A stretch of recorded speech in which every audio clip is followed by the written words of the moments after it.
ദൈവത്തിൻ്റെ അത്യുന്നതവും അതിപരിശുദ്ധവുമായ മഹനീയ നാമം ഇന്ന് വന്നേക്കും പുകഴ്ത്തപ്പെടുമാറാകട്ടെ. മനോഹരമായൊരു ദിവസം കൂടെ ദൈവം നമുക്ക് ദാനം ചെയ്തതിനോർത്ത് ദൈവത്തെ സ്തുതിക്കാം. 13-ാമത്തെ സങ്കീർത്തനത്തിലേക്ക് നാം വന്നിരിക്കുകയാണ്. പലപ്പോഴും 13 എന്ന നമ്പർ ഒരു അൺലക്കി നമ്പറായിട്ടോ അല്ലെങ്കിൽ ഇങ്ങനെ ഒരെണ്ണം അങ്ങനെ പലരും അങ്ങനെ ചിന്തിക്കുന്നുണ്ട്. എന്നാൽ ദൈവങ്ങൾക്ക് അങ്ങനെ ഇല്ല. എല്ലാ നമ്പേഴ്സും എല്ലാം ഒരുപോലെ തന്നെ ദൈവത്തിൻ്റെ കൃപയാണ് എല്ലാവരിലും കൂടെ ഇരിക്കുന്നത്. എന്നാൽ 13 നമ്പർ ഭാഗ്യകരമായിട്ട് നമ്പറായിട്ട് എസ്തറിൻ്റെ പുസ്തകത്തിൽ കാണുന്നുണ്ട്. ആ ദിവസം ദൈവം അവർക്ക് സന്തോഷത്തിൻ്റെ അനുഗ്രഹത്തിൻ്റെ ദിവസമാക്കി കൊടുത്തതായിട്ട്. ഏതായാലും ഈ 13-ാമത്തെ സങ്കീർത്തനത്തിന് ഒരു 5 പ്രാവശ്യം അവിടെ ചോദിക്കുന്ന ഒരു ചോദ്യമാണ്, എത്രത്തോളം, ഹൗ മച്ച് ലോങ്ങർ, കർത്താവേ എത്രത്തോളം. അതുകൊണ്ട് ചിലരൊക്കെ ഇതിന് എത്രത്തോളം സങ്കീർത്തനമെന്ന് പറയുന്നുണ്ട്. ഏറ്റവും ചെറിയ സങ്കീർത്തനമാണെങ്കിലും വലിയൊരു സങ്കീർത്തനം, ഹൗ ലോങ്, എത്ര വലുതെന്ന് പറയത്തക്കവണ്ണമെന്ന് ചിലതിനെ കുറിച്ച് പറയും. അതിൽ ചെറിയ സങ്കീർത്തനം ആരംഭിക്കുന്നത്, ഇത് ഓരോ സങ്കീർത്തനങ്ങൾ നമ്മുടെ ജീവിതത്തോട് ചേർത്ത് വയ്ക്കാവുന്നവയാണ്. നാം കടന്നു പോകുന്ന പല സാഹചര്യങ്ങളും സന്ദർഭങ്ങളും എല്ലാം ദാവീദിൻ്റെ ജീവിതം അതിൽ കൂടെ എല്ലാം കടന്നു പോയിരിക്കുന്നത്. അപ്പോൾ നമ്മളത് നമ്മുടെ ജീവിതത്തോട് ചേർത്ത് വെക്കുമ്പോൾ പലപ്പോഴും അത് ശരിയാണ് നമുക്ക് തോന്നും. അങ്ങനെയെങ്കിൽ ഈ സങ്കീർത്തനത്തിൽ ഓരോന്നും ആരംഭങ്ങളെല്ലാം പലതും വേദനയോടെ ദുഃഖത്തോടെ അപേക്ഷകളാണ്, യാചനകളാണ്.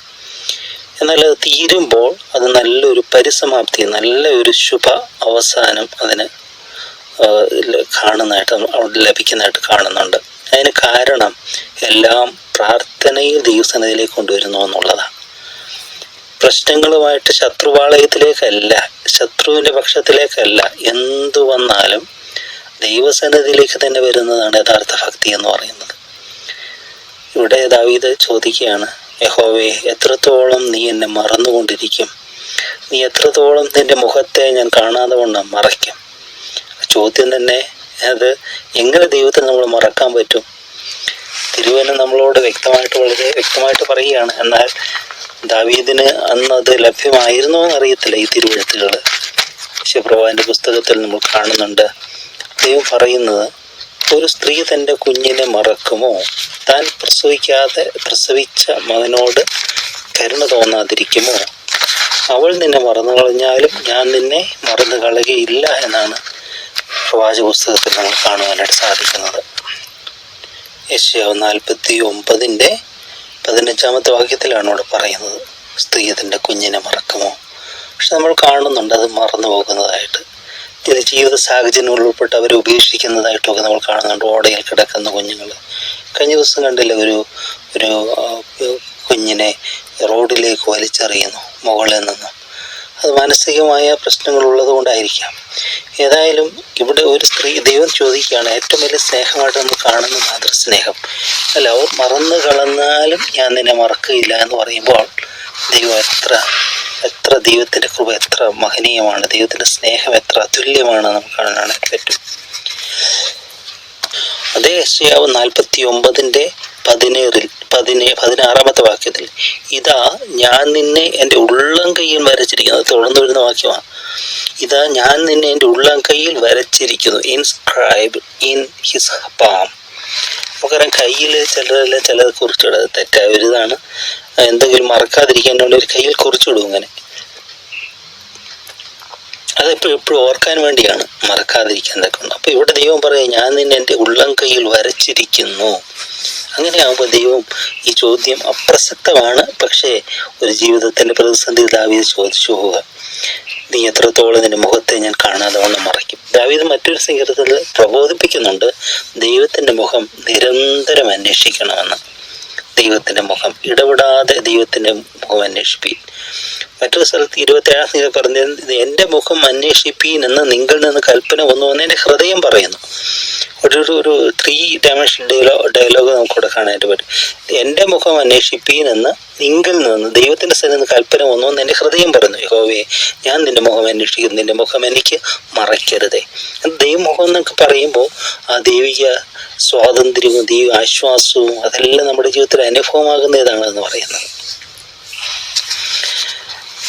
ഇവിടെ തുറന്നു കാണുകയാണ്, എത്രത്തോളം ഞാൻ എൻ്റെ ഉള്ളിൽ വിചാരം പിടിച്ച് എൻ്റെ ഹൃദയത്തിൽ ദിവസം പ്രതി ദുഃഖം അനുഭവിക്കേണ്ടി വരും.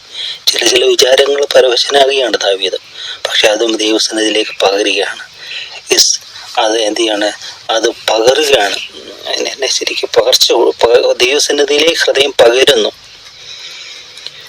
pour out his heart feelings, ആ വേദനകൾ, നൊമ്പരങ്ങളെല്ലാം ദാവീദ് ദൈവസന്നിധിയിലേക്ക് പകരുകയാണ്. എൻ്റെ ഹൃദയത്തിൽ ദിവസം പ്രതി ദുഃഖം അനുഭവിക്കേണ്ടി വരും. എത്രത്തോളം എൻ്റെ ശത്രു എൻ്റെ മേൽ ഉയർന്നിരിക്കും. ഇതാണ് ഏറ്റവും വലിയ പ്രശ്നം എന്ന് പറയുന്നത്. ഒരു ശത്രു, എനിമി.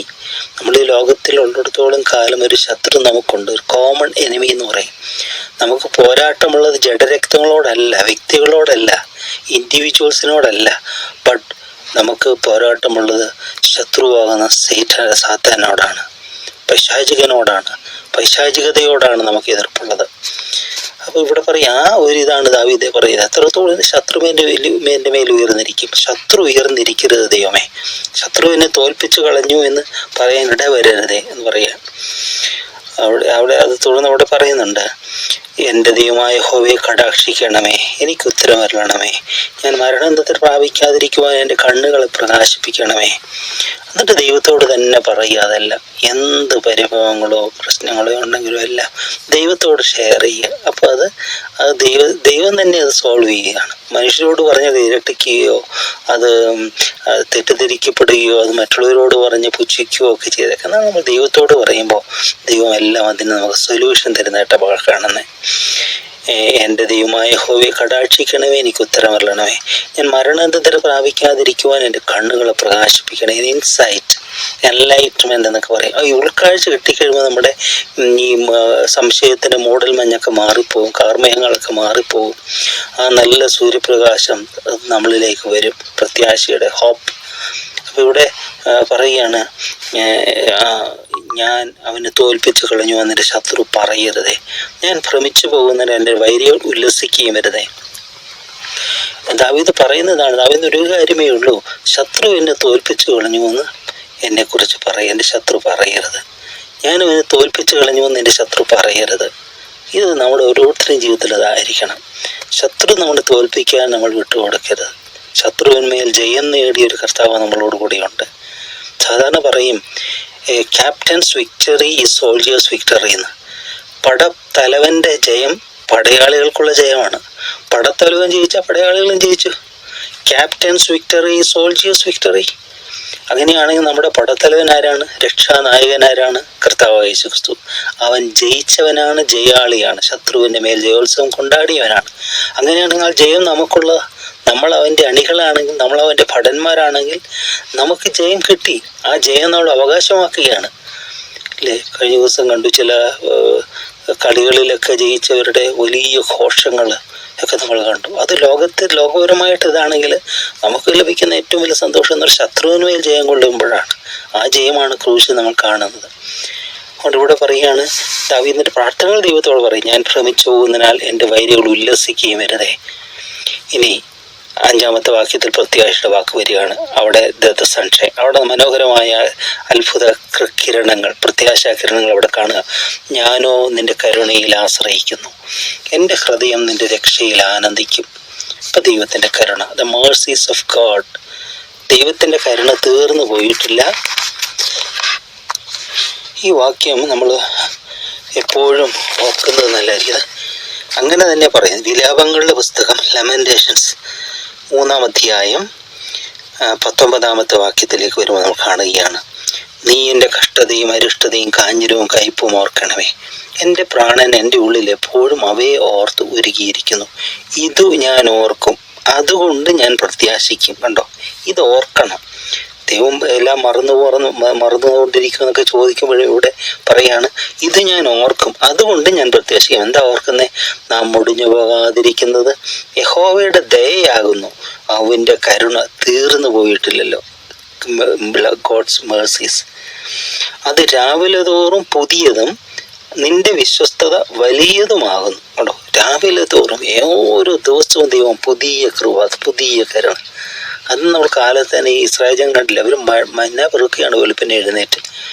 മഞ്ഞ് മൂടിക്കിടന്ന മഞ്ഞ, ആ മഞ്ഞൊക്കെ മാറ്റി അവർ മഞ്ഞ പെറുക്കുകയാണ് എന്ന് പറഞ്ഞ പോലെ നമ്മൾ രാവിലെ എഴുന്നേറ്റ് ഈ ഓർമ്മയോടെ നമ്മൾ എഴുന്നേൽക്കാൻ ശ്രമിക്കണം. ദൈവം നമ്മളെ കാണും, ദൈവത്തിൻ്റെ മേഴ്സീസ്, ദൈവത്തിൻ്റെ കരുണ തീർന്നു പോകാത്ത, രാവിലെ അത് പുതിയതാണ്, ദ ഫ്രഷ് മേഴ്സി, ദൈവത്തിൻ്റെ ദയ. അപ്പോൾ നമ്മളത് സ്വീകരിക്കണം. യഹോവൻ്റെ ഓഹരി എന്നിൻ്റെ ഉള്ളം പറയും, അതുകൊണ്ട് ഞാൻ അവനെ പ്രത്യാശിക്കുന്നു. തന്നെ കാത്തിരിക്കുന്നവർക്കും തന്നെ അന്വേഷിക്കുന്നവനും യഹോവ നല്ലവൻ. വിലാപങ്ങളുടെ പുസ്തകത്തിൽ വായിക്കുന്നു. ഇവിടെ നമ്മൾ കാണുകയാണ്, ഞാനോ നിന്റെ കരുണയിൽ ആശ്രയിക്കും. 5-ാം വാക്യം സങ്കീർത്തനം. എൻ്റെ ഹൃദയം നിന്റെ രക്ഷയിൽ ആനന്ദിക്കും. ആനന്ദം, ദൈവത്തിൽ ആനന്ദം കിട്ടാൻ. ലോകത്തിൻ്റെ സന്തോഷങ്ങളെല്ലാം മാറിപ്പോകും. എല്ലാറ്റിലും നോക്കിയോ, ഒരു നല്ല ഫുഡാണോ ശരി, ഒരു ഫെസ്റ്റിവലാണോ, എല്ലാം തീർന്നു പോകും. അത് കഴിയുമ്പോഴത്തേക്കും എന്നെ കുറച്ച് കഴിയുമ്പോഴത്തേക്കും അടുത്തു പോകും. കാരണം അതൊന്നും ഹൃദയത്തിൽ യഥാർത്ഥമായ ആനന്ദം കൊടുക്കുന്ന ഒന്നല്ല. എന്നാൽ യഥാർത്ഥമായ ആനന്ദം നൽകുന്നതാണ് ദൈവം നൽകുന്ന സന്തോഷമാണ്, ദൈവികമായ ആനന്ദമാണ്, ദൈവ സാന്നിധ്യമാണ്. ഇവിടെ പറയാം, എൻ്റെ ഹൃദയം നിന്റെ രക്ഷയിൽ ആനന്ദിക്കും. ദാവീദ് അതാ പറയുന്നത്, നിന്റെ രക്ഷയുടെ സന്തോഷം എന്നിൽ നിന്ന് എടുക്കുകയും വരുതേ. അതാ ഏറ്റവും വലിയ സന്തോഷം എന്ന് പറയുന്നത്, ജോയ് ഓഫ് സാൽവേഷൻ എന്ന് പറയുക, രക്ഷയുടെ സന്തോഷം. ഇനി അവിടെ പറയുക, 6-ാമത്തെ വാക്യം തീരുന്നത് എങ്ങനെയാണ്? തീരുന്നത് പ്രത്യാശയോടെയാണ്. യഹോവ എനിക്ക് നന്മ ചെയ്തിരിക്കൊണ്ട് ഞാൻ അവന് പാട്ടുപാടും. ആദ്യം കണ്ടു, എൻ്റെ ഹൃദയം നിന്റെ രക്ഷയിൽ ആനന്ദിക്കും, യഹോവ എനിക്ക് നന്മ ചെയ്തിരിക്കൊണ്ട് ഞാനവന് പാട്ടുപാടും. ഈ എത്രത്തോളം മറന്നുകൊണ്ടിരിക്കുന്നൊക്കെ ഇങ്ങനെ ഓർത്തോർത്ത് വന്നപ്പോൾ ദാവീദ് ഇടയ്ക്ക് ചിന്തിച്ചോണ്ട്, അയ്യോ ദൈവത്തിൻ്റെ മേഴ്സീസ്, എൻ്റെ ദൈവം എന്തെല്ലാം എനിക്ക് ചെയ്തു, എന്തെല്ലാം അനുഗ്രഹങ്ങൾ കഴിഞ്ഞ നാളുകളെല്ലാം ദാവീദ് ഇങ്ങനെ ഓർത്ത് കാണും. പ്രതിസന്ധി കൂടിയിരുന്നത്, വെടിവെച്ചത്, അപ്പോൾ പ്രത്യാശ കൂടുക. അപ്പം അതൊക്കെ ഓർത്തിട്ട് ദൈവത്തിൽ ആനന്ദിക്കുക. അപ്പം മനസ്സിലായി ദൈവം എനിക്ക് നന്മ ചെയ്തിരിക്കുക. പ്രതികൂലങ്ങളെന്ന് പറഞ്ഞാൽ ഇപ്പോൾ ഒരു നന്മയായിട്ടാണ് ദൈവം മാറ്റുന്നത്, അല്ലേ? ഒരു വിരുദ്ധ സാഹചര്യം വരുമ്പോൾ പലതും നമ്മൾ പഠിക്കുകയാണ് ജീവിതത്തിൽ, പലതും ദൈവം നമ്മളെ പഠിപ്പിക്കുകയാണ്. അതുകൊണ്ട് ഓരോ പ്രതിസന്ധികളും പ്രതികൂലങ്ങളും എല്ലാം അത് നമ്മളെ തകർക്കാനുള്ളതല്ല, നമ്മളെ പണിയാനുള്ളതാണ്, ടു ബിൽഡ് അപ്പ്. ഓരോ പരീക്ഷകൾ എന്തിനാണ്? നമ്മുടെ ആ ക്വാളിറ്റി ചെക്ക് ചെയ്യാനാണ്, നമ്മുടെ തരം നമ്മൾ എത്രത്തോളം ആയി എന്ന് നമ്മളെ മനസ്സിലാക്കിക്കാനാണ് ഓരോ പരീക്ഷകളും എന്ന് പറയുന്നത്. അപ്പോൾ നമ്മുടെ ജീവിതത്തിൽ അതുപോലെ തന്നെ എല്ലാം ഇങ്ങനെ മാറി പറഞ്ഞു വരുമ്പോഴും നമ്മൾ ദൈവത്തോട് കൂടെ ചേർന്നുകൊണ്ട് അതിനെ അതിജീവിക്കുമ്പോൾ നമ്മുടെ വിശ്വാസം എല്ലാം അതിനകത്ത് സ്ഥിരപ്പെടുകയാണ്, സ്ഥിരതയാകുകയാണ്, ഉറപ്പാകുകയാണ്, വർദ്ധിക്കുകയാണ്. ഇവിടെ നമ്മൾ കാണുക, അവസാനം നല്ല ഹോപ്പാണ്. സന്താപത്തോടെ തുടങ്ങിയ സങ്കീർത്തനം സന്തോഷത്തോടെ തീരുക. ഓരോ പ്രാർത്ഥന ഇത് തന്നെ നമ്മൾ എപ്പോഴും ചിന്തിക്കണം. ദുഃഖങ്ങളുമായ സങ്കടങ്ങളുമായ ദൈവസന്നിധിയിലേക്ക് ചെല്ലുക, എന്നാണ് നമ്മൾ മടങ്ങി വരുന്നത് സന്തോഷത്തോടെ, ഉല്ലാസത്തോടെ. കാരണം ആ ബർഡനൊക്കെ ദൈവം ഏറ്റെടുക്കുക. നിന്റെ ഭാരം എൻ്റെ മേൽ വെച്ചു കൊടുക്കുക, ഞാൻ നിന്നെ പുലർത്തും. അവൻ നമുക്ക് വേണ്ടി കരുതുന്നാകിയാൽ നിങ്ങളുടെ സകല ചിന്താകുലും അവൻ്റെ മേൽ ഇട്ടുകൊള്ളു. കാസ്റ്റ്, നിങ്ങളുടെ ഭാരങ്ങളെല്ലാം ഇട്ടുകൊള്ളുവാൻ. അതുകൊണ്ട് നമുക്ക് ദൈവ സാന്നിധ്യത്തിൽ, പ്രാർത്ഥനയിൽ ദൈവസ്ഥനെ അപേക്ഷിക്കാനായിട്ട് സാധിക്കണം. അപ്പോൾ എല്ലാം ശുഭകരമായി, മനോഹരമായി, ആനന്ദമായിട്ട് മാറും. സ്നേഹവാനായ ദൈവമേ, ഞങ്ങളുടെ വാഴ്ത്തപ്പെട്ട സ്വർഗീയ പിതാവേ, നന്ദിയോടെ ഞങ്ങളങ്ങേ സ്തുതിക്കുന്നു, ഞങ്ങളങ്ങേ വാഴ്ത്തുന്നു. അപ്പോൾ പലപ്പോഴും ശത്രു ഞങ്ങൾക്ക് അവിടുത്തെ സ്നേഹത്തെ സംശയിപ്പിക്കുമ്പോഴും അവിടുത്തെ സ്നേഹം മാറാത്തതാണ്, മറക്കാത്തതാണ്. ഒരു സ്ത്രീ തൻ്റെ കുഞ്ഞിനെ മറന്നാലും ഞാൻ നിന്നെ മറക്കുകയില്ല എന്ന് പറഞ്ഞ സ്നേഹം, ഞാൻ നിന്നെ എൻ്റെ ഉള്ളം കയ്യിൽ വരച്ചിരിക്കുന്നു എന്ന് പറഞ്ഞ സ്നേഹം അപ്പോൾ നിത്യമാണത്, മാറാത്തതാണ് എന്നുള്ളതിനായി സ്തുതി. എപ്പോഴും ഞങ്ങളത് ഓർക്കട്ടെ കർത്താവേ. ഓരോ സങ്കടങ്ങളും സന്താപങ്ങളും ഒക്കെ വരുമ്പോൾ അതുകൊണ്ട് ഞങ്ങൾ ശത്രുവിൻ്റെ പക്ഷത്തേക്ക് തിരിയാനല്ല, എൻ്റെ ദൈവം എല്ലാറ്റിനും പ്രതിവിധിയുള്ള, എല്ലാറ്റിനും ഉത്തരമേകുന്ന, സാന്ത്വനമേകുന്ന നിന്റെ സന്നിധിയിലേക്ക് അടുത്തു വരുവാൻ, പ്രാർത്ഥനയിൽ, യാചനയിൽ, അപേക്ഷയിൽ എല്ലാം അർപ്പിക്കുവാനും നിന്നിൽ നിന്നുള്ള സന്തോഷം, നിന്റെ ആനന്ദം അത് സ്വീകരിപ്പാൻ ഞങ്ങൾ അവിടെ നിന്ന് സഹായിക്കണമേ എന്ന് ഞങ്ങൾ തിരുനാമത്തിൽ, തിരുസന്നിധിയിൽ യാചിക്കുന്നു. ഇതുവരെ തന്നെല്ലാ കൃപകൾക്കായി സ്തുതി. ഞങ്ങളെ നടത്താൻ നീ ശക്തനാണ്, സർവശക്തനാണ് കർത്താവേ. എല്ലാം നിന്റെ കരങ്ങളിലേക്ക് ഞങ്ങൾ ഫലമേൽപ്പിക്കുന്നു. ഞങ്ങളുടെ ജീവിതങ്ങളും ജീവിത സാഹചര്യങ്ങളും ഞങ്ങളുടെ ഭാവിയും ഞങ്ങളുടെ എല്ലാ കാര്യങ്ങളും നിങ്ങൾ ഫലമേൽപ്പിക്കുന്നു കർത്താവേ. നിന്റെ എല്ലാ വഴികളിലും അവനെ നനച്ചുകൊള്ളുക. അവൻ നിന്റെ പാതകളെ നേരെയാക്കുമെന്ന് തിരുവെഴുത്തിനായി ഞങ്ങൾ നിന്നെ സ്തുതിക്കുന്നു.